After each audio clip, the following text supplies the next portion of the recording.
what I'm going to do, ladies and gentlemen, is I'm just going to read the starting lineups for game two. And then I'm going to turn it over to Big Fred and then Eric and ask first for their key takeaways from game one. All right. So we go into the Rogers Center today, and Toronto leads the series 1-0. Okay, so I'm going to give the lineup first for the Toronto Blue Jays: Springer, Schneider, Vlad, Kirk, Varsho, Clement, IKF, Jimenez, and Straw in right field. Okay, for the Yankees, running it back, we have Grisham, Judge, Belly, Rice, Stanton, Jazz, McMahon, Volpe, Wells, and on the bump, we have Max Fried for the Yankees. We wouldn't want anybody else. And Savage, right-hander. Okay, so he's an unknown entity. We'll talk about him in a minute. Okay, so with that being said, with the stage being set, I'm going to turn over to Big Fred, and I'm going to ask your takeaways from game one.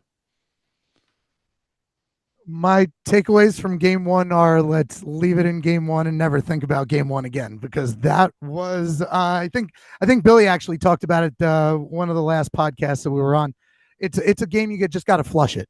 You just got to get rid of it. Sometimes it happens, and maybe we're just not good at game ones. I don't know what to tell you, because we didn't do great in the wild card game one, and then we came back and we really, it kind of like slapped us around and woke us up. But my biggest takeaway, as far as like productive takeaway, as much as I like Luke Weaver from what he did for us last year, I don't think he can pitch again until he gets himself right. He was saying something in the locker room after the game yesterday, how he mentally was struggling, and that's why he's not, physically he said he felt right, and like he goes, mentally I'm okay, but mentally something's missing. And if that's the situation, we can't afford to put him back out there, because he's faced 6 batters in the playoffs so far, and all 6 have reached base. And that is just unacceptable for a reliever. And as much as I like him, that just can't happen. Past that, I mean, I like our prospects for today, and we'll talk about that when we get to it. Great points, and I agree with you 100%, Big Fred, on the Luke Weaver comments. It caught my ear. It got my attention. Not only the bad performance, but the mental part of the game and being not ready. It really was. I agree with you 1,000%. I'll leave it at that. Now, before we turn it over to Eric, just to recap game one from a statistic standpoint, what it was that it was a blowout late, but not early. Not early. The final score was 10-1. Lucas was 2 for 5, 3 RBIs, made a great diving catch in right field down the right field line. Vlad, that really, really bothers me, because he struggled down the stretch in September. He didn't hit a home run for the last 2 weeks of the regular season. He jumped out of the box. Okay, so he was 3 for 4, a home run, 2 RBIs. Kirk, 2 for 4, two home runs, 2 RBIs. It was their first postseason win for Toronto since 2016. So with that being the overview, Eric, your thoughts on game one? It's funny because as you mentioned that, Vladdy being 0 for 87, I think it was, in terms of home run drought. They were mentioning that precisely right before he went ahead and went yard. And I have a superstition in my mind, right? That's like, when you see those types of stats going against the batter or against the pitcher, literally right then is when it happens, and they break out of that slump, right? So that kind of gives you a little bit of context in terms of what I think this game was for us. And like Fred said, I think there's a little bit of, putting it behind us, because it was a bit sloppy, it was a bit kind of a lopsided. Mike, you mentioned earlier you expected to walk away with it. So did I. But they surprised us, and so as much as to Fred's point, though, as much as it is as easy for us to say, let's put it behind us. They are up one game to nothing right now, Toronto over us. So that being said, it is a best of 5, right? So not too much pressure being put on us. My best takeaway, honestly, Mike, is what I can say is kind of like what Fred was hinting to, like just putting it behind us and looking forward to game 2. I think we have a lot more promise in game 2 in terms of who's on the bump for both teams. I think, like Fred said, we got slapped around in terms of our offense. That might straighten us out and get us a little bit more aligned, like it kind of did for us in the wild card series. So, yeah, I'm excited to talk about and look towards the future. There you go. All right, great points also. So, and you both spoke about this, and I alluded to it with Vlad in the first inning when he hits that home run. Okay, now here's what I want to say. There's an old saying in baseball: momentum is only your next day's starting pitcher. Okay, Luis Heel. Now, Big Fred, you're 100% correct with Luke Weaver.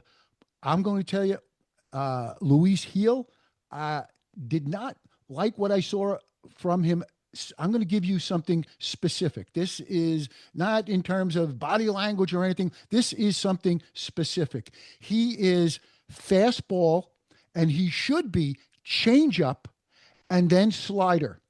Okay, when he was coming through the Yankee farm system, he had an excellent changeup. Somewhere along the line, it feels to me like he's lost the feel for that pitch. So, what I am saying is that if you look at statistically how many fastballs, it was fastball, then slider, and then changeup. And you want to know something? I don't blame him for not throwing too many changeups because the changeups were not elite. There's one thing there's quantity and there's also quality. And what I'm saying is what Vlad got and what he turned on in the first inning was a 90-mile-an-hour changeup up and in. Okay, that's room service. A changeup at 90 miles an hour is not slow enough. A changeup without sink, you're just doing somebody like Vlad a massive favor. That's my point. That's what I would like for us to comment on that a little bit, because that's what I saw. And what I'm going to say, just like Fred now is gun shy to go back to Luke Weaver in anything meaningful, I'm going to say, go on record right now and say, unless Luis Heel could show me on a side session that he possesses the feel for his changeup, I don't want him back out there again. Maybe I'm overstating it. Big Fred, your thoughts? I honestly can't agree with you more on that, Mike, because our starting pitching is something that we have to absolutely lean on, and we know that because of all the things that we've always talked about this year with our bullpen. And I was talking to another buddy of mine about yesterday's game, and we both kind of agreed that it stinks that we felt we needed to pull Heel so early, because at the end of the day, you look at it, he gave up two big mistake pitches with nobody on. So you look at it, if you're going to give up a mistake, let's be honest, you got to love doing it when nobody's on. That's the time to do it, but you can't have a mistake pitch in the playoffs. You just can't afford to do it. So I do know, too, that he still is kind of getting the feel for coming back into things. He's kind of fresh off of his injury, and how many starts has he had since he's come back to us? So I do agree with you that I don't really want to see him on the bump as a starter because of all of these things, but I may not hate having him in the pen as a little bit of a relief to our relief if we need to eat some innings instead of going to Blackburn, because I know when we go to Blackburn, it's just like waving the white flag and have a nice day. We might, because let me rephrase this. We had an opportunity to reel it back in if we had the right people in the bullpen last night. I do believe that it wasn't over until what was when we gave up that 10th run, and it was really like the nail in the coffin. But at the end of the day, I want to lean on the guys that we need to lean on. And Luis Heel is not really him. And we haven't really had to lean on him. He's our fourth starter, and that's okay. But in a situation like last night, when we're going up against their ace, like we don't look that good. And that's what's going to look like tonight, in my opinion, but flipped, because they're going up against our ace, and I don't want to take away any lines, but now going up against a kid kind of like Early, where he's really unproven, and then you're looking across the way, and you're looking at Max Fried. I feel a lot more confident, which is why let's just flush last night.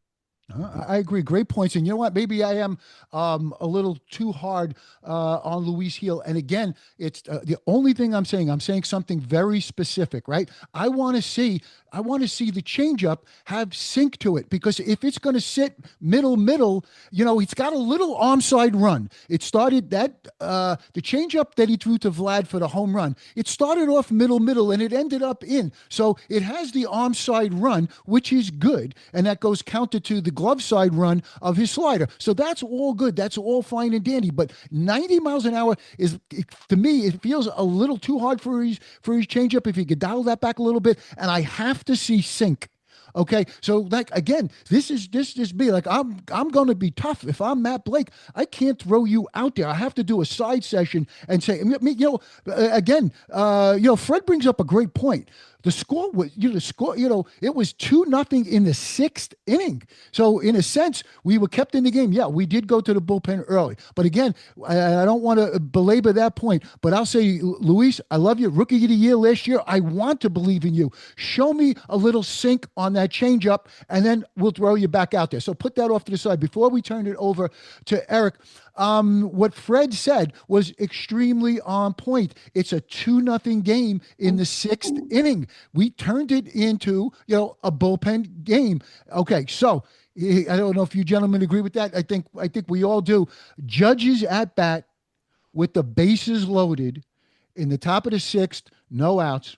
And let's be honest, okay? I mean, he battled, but at a 3-2 count, he gets a splitter away.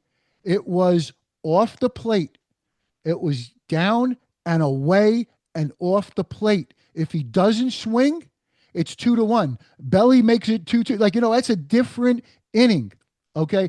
Eric, I'm going to throw it to you, and then we're going to give Big Fred an opportunity to comment on that specific at bat. Eric, you first. Honestly, that at bat really shocked me more than anything else, especially that specific swing, because it was so out of the zone. It was so on the opposite side of the plate and down and away, like you mentioned. I never really see Judge that much out of the zone, which kind of makes me worried, because this has kind of been his story when it comes to the postseason, right? He gets a little bit, what's the word? Undisciplined, right? He gets a little undisciplined at the plate, and you start seeing him chasing those breaking balls, chasing those pitches that are out of the zone. Getting ahead of himself last night, getting out of the zone completely, right? So that makes me worried, because I'm saying to myself, we've got a captain of the New York Yankees here that's showing signs of postseason stress, right? Postseason jitters, so to speak. And the other half of what makes that a legitimate statement, in my opinion, is that we're looking at the fourth 50 home run season. We're not talking about a guy that had a cool regular season. We're talking about a guy who's been talking the talk of the MVP race practically the entire season, and like I said, last 3 seasons, 50 plus home run seasons. So Aaron Judge is a monster. There's no denying that. But for some reason or another, I don't know what's going on during the postseason that's got him really off balance, literally and figuratively. I saw that out of Ben Rice as well, just to kind of shift gears a little bit here. I saw Ben swing at a lot of breaking pitches that were down and in. I mean, I'm talking about like some of the most absurd uppercut swings I've seen. And I mean, I can assume what's going through his head is he wants to get that uppercut, home run out of right field. But it's just, if you do it once and it didn't work, and you do it twice, it didn't work, they're going to work you there. And you got to learn that as a batter. You got to adjust. You got to realize that they're taking advantage of your weakness. And so I don't know what it is. I want to say Ben Rice makes sense, having the postseason jitters. The kid's young. He's new. He really hasn't had the opportunity to find himself in these positions. But with Judge, that's kind of concerning. So I don't know what to expect now moving forward. I kind of almost want to lean on everybody else on the lineup right now. Okay, great point. So I'm going to throw it over to Red, but Big Fred, I'm going to frame it this way for Big Fred. Eric, you said a lot of on-point things. One thing that I wanted to start with, the last thing you said, and then we'll go back to Judge. I agree with you. Ben Rice, and to me, it was, I don't want to say as simple as, but it doesn't look like he picks up the splitter from Gosman at all. Yeah. Okay. I don't want to, overanalyze that. We'll put that one off to the side, but that's the way it looked to me. To further the point that you just made about Judge, where he looked, let's say, over anxious, there could be a very good reason for being over anxious. These stats, okay, these are his career postseason stats with runners in scoring position. He's 8 for 47. That's a 170 batting average. Okay. And with runners in scoring position and 2 outs in the postseason, 2 for 23. And it felt like that it felt like he knows those stats. And it felt like he was trying to do too much instead of taking the walk and passing the baton. Big Fred? I couldn't agree more. In he, Here's a criticism that a lot of people give to Juan Soto, and I know we don't want to talk about a name like that in a situation that we're in, but a lot of people say Juan Soto is very quick to just know the strike zone and pass the buck and trust the guy next in the lineup. Where Judge, everybody knows and everybody says all through the year, they talk about leaning on Cap and making sure that we're doing things the right way because he leads by example and all this. And I really do agree with you that he feels that pressure right now. I mean, I think he feels that pressure every single postseason, and I think it's only been growing. And I really do think this year it's blatant, it's apparent, and that base is juiced, full count. He made up his mind long before that pitch was coming that he was going to swing. He made up his mind. There's no way he's going to throw me a ball. There's no way he's going to walk me and bring in a run. So I have a good sense of the strike zone, and when I see it out of that arm slot, out of his hand, I'm taking it all the way. And it was a terrible pitch to swing at. It wasn't even one of those that it was close or, oh, he could foul it off. There was no fouling that ball off if he threw the bat at it like Narvaez did with Eaton standing behind him. There was no way he was going to hit that ball. So I really think he's feeling the pressure. And like Eric said, that's a big problem, man, because he's the guy that needs to know the situation in every situation. He's the guy that needs to be the backbone, not because he's outperforming or overperforming or doing things that he shouldn't be doing. They were talking about it in the Dodger game the other day about how Shohei is important, but Shohei's not going to win the Dodgers anything by himself. The Giants, I was watching the Giants before. The Yankees are the exact same way. Without the Yankees, without Judge performing the right way, everybody else is going to press, like Volpe, like Rice, like Jazz. And we can't afford to have people pressing because we have enough guys with talent. If we force these things, we're in trouble. And we saw that it couldn't be in lights anymore with bases juiced, full count, and Judge strikes out swinging on a bad pitch.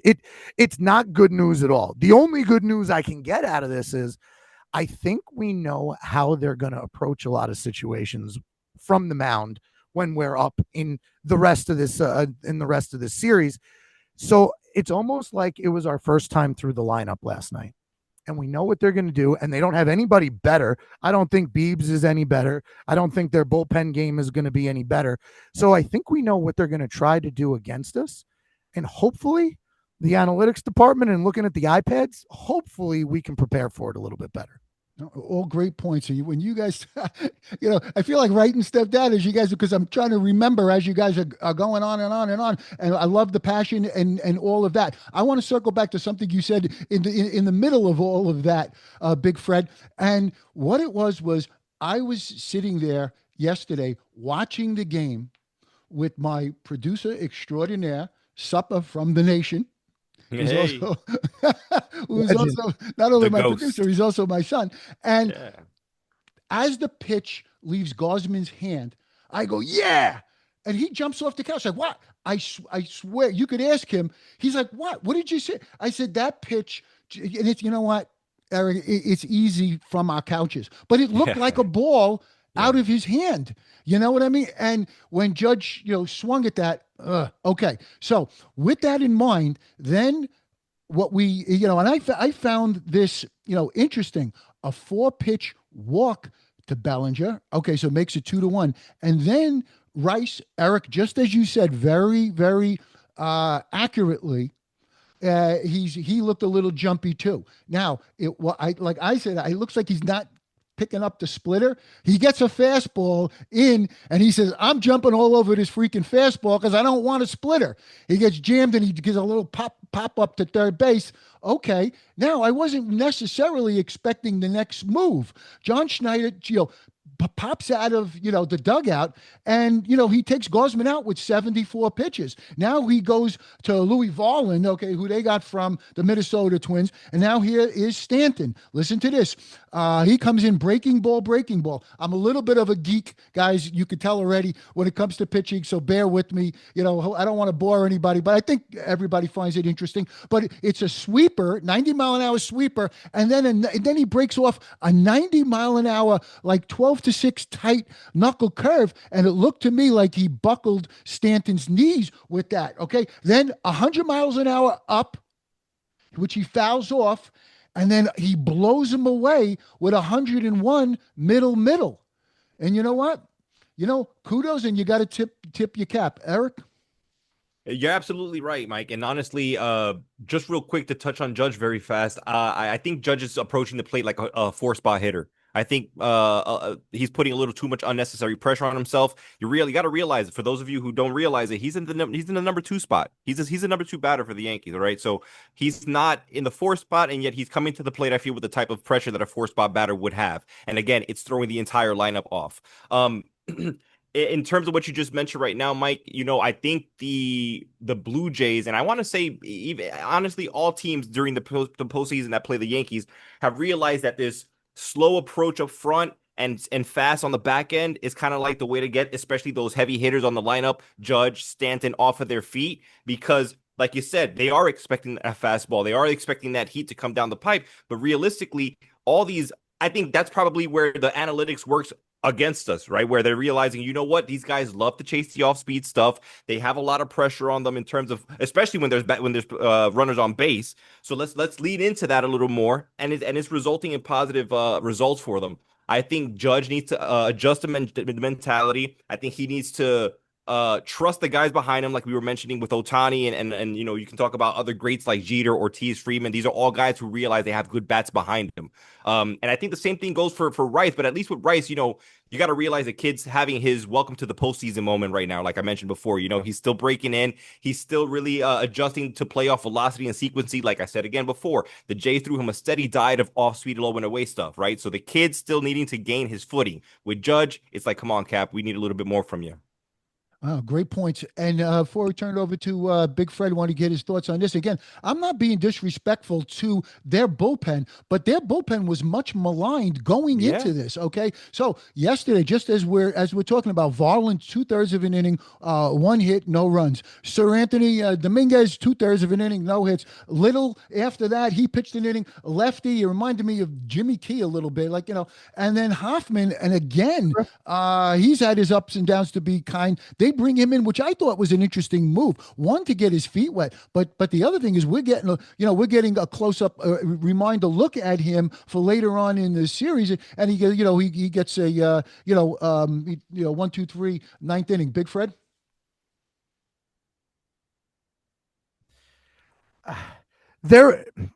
Everything they did last night worked.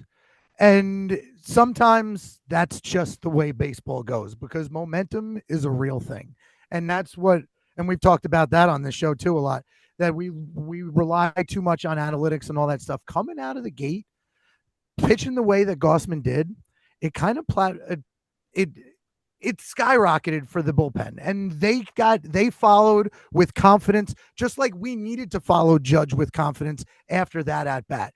And the leader in our situation didn't lead the way we needed to, and theirs did. And I really think it's less about talent and less about, they made all the right decisions. I really think it's more just about believing in each other and seeing the way things are going and momentum. I'm a big momentum guy. I always have been. The way I coach is about momentum, and that's just the way I believe sports is, especially when it comes to the playoffs. Like, it's such a small microcosm.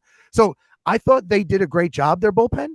I do believe that, they used a lot of guys last night that now have a couple of pitches under their belt, and now we know what they've got. And I don't know if that's the greatest thing for them, but it definitely won them the game last night. Again, moving forwards, I'm not as concerned, because they're not this highly touted, super skilled bullpen that we really need to worry about. I think we saw their stuff. I think we know how they're going to approach things. And I don't think they have anything better. Maybe as good as last night, but I don't think they've got anything better coming forwards down the pike. The only advantage that they really have tonight is Savage is a kid. He's thrown 3 games in the majors so far. We don't really have a good scout on him. So maybe he can catch us with our pants down a little bit in the first few innings, kind of like Early did. But then after the first time through the lineup, we should be okay. And I'm really curious to see if they're going to throw him more than 75 pitches or if they're going to pull the plug last night like they did. And if they have to rely on their bullpen, I feel okay about that as long as we don't put too much pressure on ourselves. Great points. Eric, we'll turn it over to you. But just one thing that I really love, in a sense, what Big Fred said. Love it that he's on point. I don't love it for what happened. They checked off every single column yesterday. They got their big bats out of the gates early, feeling good about themselves. Vlad is making these diving catches and, turning them into double plays. They're making the plays with the glove, all of these things. So everything fell into line, the bullpen, etc. So, from that sense, absolutely, things broke their way every way that they would want them to. As we said, and, think about this, Eric, they did this without Bo Bichette in the lineup. Number one hitter, he hit over 300 for the season, okay? And number one hitter for average, we'd say, well, obviously Vlad's their most dangerous hitter, but nonetheless, you take him out of the lineup. Now, they do pick up defensively with Jimenez at shortstop. He is excellent. So they actually are better defensively with Jimenez versus Bo Bichette, not taking anything away from him defensively, but that's the reality of it. Now, as Big Fred just mentioned, okay, Trey Yesavage is going today. We don't know that much about him. He's thrown 3 games, and again, he's an unknown entity. I could tell you this, ladies and gentlemen, he's 6'4". He's a tall kid, and he comes right over the top. So he's throwing downhill, and he's got a fastball, and he's got a splitter, and we'll see as the game goes along. But that'll jump out as you're watching the game. Tall and a very high release point, and he's throwing downhill. He's throwing his fastball, and then the split goes right into the dirt. So that's what we're going to be looking at. Before I give a preview of Max Fried, Eric, your thoughts? Valid points. You're absolutely right. The kid's a monster. That makes me happy, though, in terms of Judge and Stanton, right? Because then at that point, they're basically getting it right in their zone from him. So I'd love to see what those matchups look like, later on this afternoon.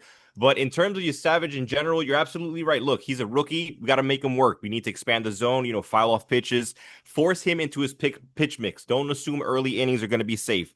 I think we need to get pressure with runners on. I think getting Volpe on there and getting Jazz on there and having them do their bounce around, fake steal stuff. I used to hate that as a player, as a kid, because of that for that main reason, right? Because it gets in your head. And so now I love it, though, as a fan of the Yankees with Volpe and Jazz on the team because they're so good at it. And so I think that kind of stuff really makes a difference with a guy like Savage being the first playoff game that he's going to be pitching. Those types of things really do come into factor. I won't get into Fried. I'll let you get into Fried here, but I do have my thoughts on Fried. But I think that's really the key for the Yankees offense in this game is don't worry about getting locked up so much as they did during game 1. Play small ball, get on base, get in his head, put the pressure on him, and everything I think should should play out relatively easily. Quality Yankee talk, gentlemen. I mean that. This round robin conversation is excellent. What I would like to say is just one thing before I'll turn it back to Big Fred and we'll get his his final thoughts coming up on game 2. But I just like to say just one more thing. Want to get off my chest. When I'm watching the game with Suppa, my son Anthony, I said to him when they and Big Fred was very, very accurate with Luke Weaver. It's a problem. It's a concern. It's a problem and a concern for what we see on the field and then the comments afterwards. Now, the problem was compounded, and I'm going to tell you why. And Anthony says, Dad, you should tweet it out before it happens. Fernando Cruz. I wrote about him on the YesNetwork.com. I'm very high on him in one aspect. His splitter is almost like a changeup. It's like floating. It's like, it's almost like a knuckleball, his splitter. it's unhittable to a large degree. And statistically, batters are batting like a buck 10 against that pitch. You can't square it up. However, a lot of times when he throws that splitter, it ends up out of the strike zone. If it's not swung at, it's taken for a ball. And he has a high walk rate. For that reason, in my opinion, and maybe I'm being too critical, Aaron Boone made the same mistake yesterday that he did and got away with it in the Red Sox series. If you remember, in that series, Cruz comes in to try and clean up the mess with Luke Weaver. It was a walk and 2 hits, right? Now he comes in with traffic, first and second. What happens? Cedane Rafaela does him a favor and tries and bunt 2 pitches off the plate. It should have been ball 1 and ball 2. He bunts back to Cruz for an out number 1. If you remember in that inning, I'm telling you, we were flat out lucky. Remember the ground ball that Jazz keeps on the infield, throws it in the dirt, and the base runner doesn't score from second? That could have been far different. And let's be honest, Trevor Story hits a ball to dead center. I thought was out. Okay, so what I'm trying to say is I love Fernando Cruz. I don't love him coming in with traffic. I don't love him with first and second, nobody out, for the reasons why I'm saying. If he walks somebody on his own accord with a clean inning, he can work around it. If he walks somebody like he did with first and second, now he's got bases loaded. Now he almost has to go to the fastball. And you saw what happened. Okay, it was a fastball that was hit to right field. So Big Fred, I'll give you a comment on that. But that was something that I think Boone needs to stay away from. You can go to Cruz, but you got to go to Fernando Cruz on a clean inning. Maybe I'm overstating it. No, I definitely agree with you. I mean, he gets people to swing because his splitter is so nasty. I saw a video the other day, just one of the was it a TikTok or Instagram reel, something like that, where they were asking all the Yankee pitchers if they could take a pitch out of somebody's arsenal in the bullpen or out of the other Yankee pitchers, whose would they want? And the resounding answer was Fernando Cruz's splitter, because it is so absolutely dominant. But I do agree with you. It does end up in a ball, and it needs to be used in those pressure situations that are putting pressure on the batter where they know they've got to swing. When you bring them in, like you said, with men on first and second, something along those lines, it's really dangerous. But the other thing I can say is I was there during game 2 last week when Fernando Cruz got that bunt popped back up to him, and that ball, Trevor Story, hit to center field and all that stuff. What I can say is what he brings is something that's unquantifiable, because his energy when he steps on the field, everybody feels it. Because he knows that this is probably his last run. If it's not this year, it's probably next year. Was he a 35, 36-year-old reliever that had a cup of coffee before this and now he's catching lightning in a bottle?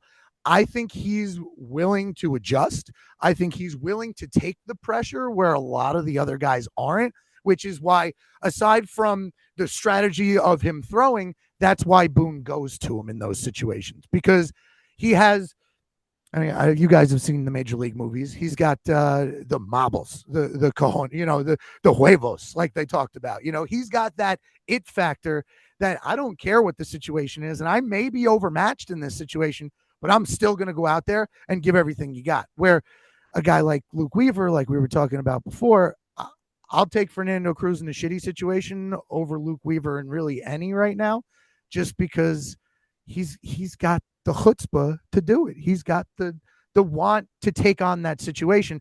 And that there's something to be said about a reliever like that. And I think that's why he's overused in some of those situations. But I do agree with you. He doesn't always fit like that.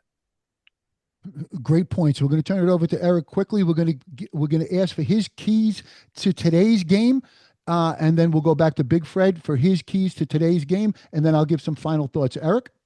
Yeah, absolutely. Just to wrap up with on Cruz real quick, I think what Fred said is absolutely true. The kid can be a bridge, to the later innings or really pick up a spot that's tough compared to what Weaver's been doing these days. Like he said, I'd rather Cruz in a tough spot over Weaver based on recent performance. But remember also Blue Jays lineup is very heavy right-handed, right? So that splitter fades away to your point, Mike, about how it could get out of the zone and get him in trouble. It absolutely can. But I think if he's up in the count, if he's got, like you said, if he's got the upper hand in the situation, not so much if it's 2-0, 3-1, then it gets a little, dicey. But if he's got the upper hand in the situation, he can be absolutely dominant. And like Fred said, more important than anything, that energy is so clutch, especially during a postseason situation, especially on the road. So that's my take on Cruz. I think he's going to be very, very crucial if Weaver just can't figure it out. In terms of what's clutch for game two, in order for us to come out successfully, again, get to your Savage early.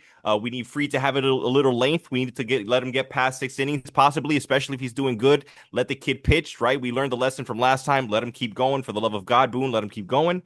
We need clutch performances from Judge, Stanton, and the rest of the lineup also. But right, like we said before, if those two aren't locked in, the rest of the lineup gets a little bit shaky, and so we really need them to lock in and focus and be the leaders that they always are.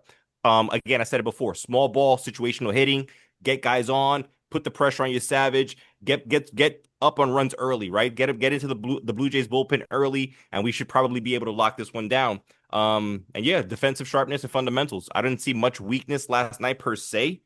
But we don't want to take that for granted. We know how quickly we can fall apart on the field. We've seen it happen. And so, yeah, let's not talk that into existence. But yeah, that's what I think is going to be crucial for us to take over game two here. I think taking advantage of Savage's relative, youth and experience in the postseason is going to be a big deal. Excellent insight, Eric.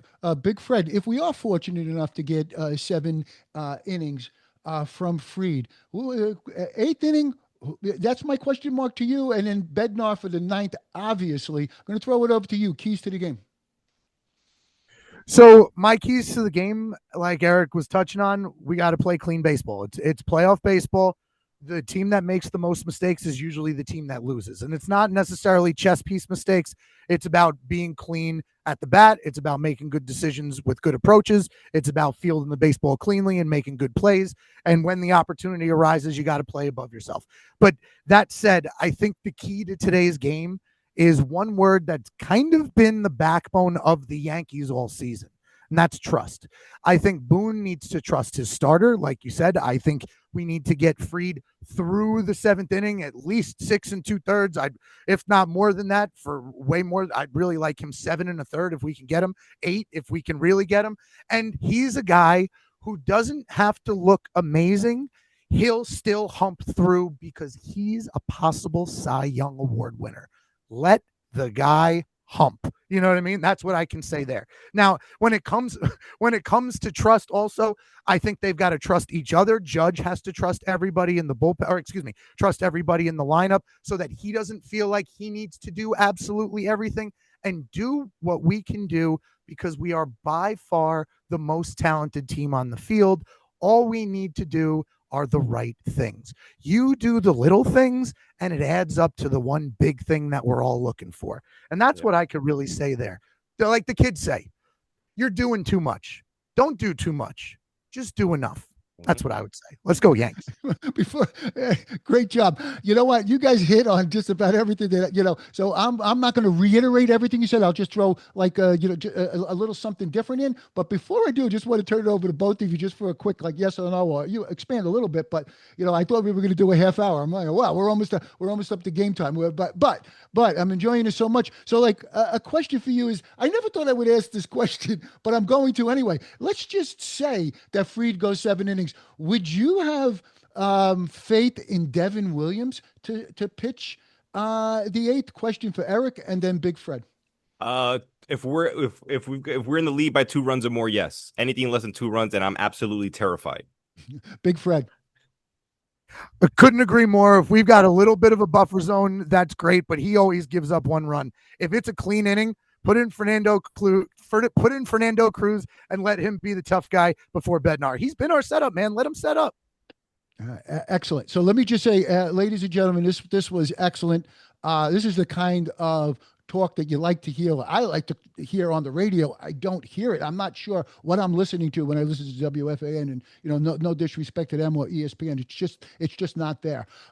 John Boy is okay too. I mean, he was on WFAN yesterday, but I thought the quality of conversation was excellent, gentlemen, and I thank you so much, and I enjoyed every minute of it. What I would say, ladies and gentlemen, is just what they said. The keys to the game. As far as Max Fried, I'm going to reiterate again, and again, I'm looking at his last start against the Toronto Blue Jays in September. Here's what I'm going to say to look for. It's not only his signature knuckle curve, he has gained more and more confidence in his changeup as an out pitch. So look for that, ladies and gentlemen. I'm going to give you 3 pitches to look for that are which should be significant. The knuckle curve, and I love that. And I also want to mention that for his whole career, he averaged 23% knuckle curves. He's well below that this year, and I'm not really sure why, because that is his signature pitch. And the reason why I like it so much, that 74-mile-an-hour velocity makes the 94, 95, 97 fastball look that much faster. That's number one. But you'll see it. But for sure, I'd like to see it a little bit more. The changeup is he's really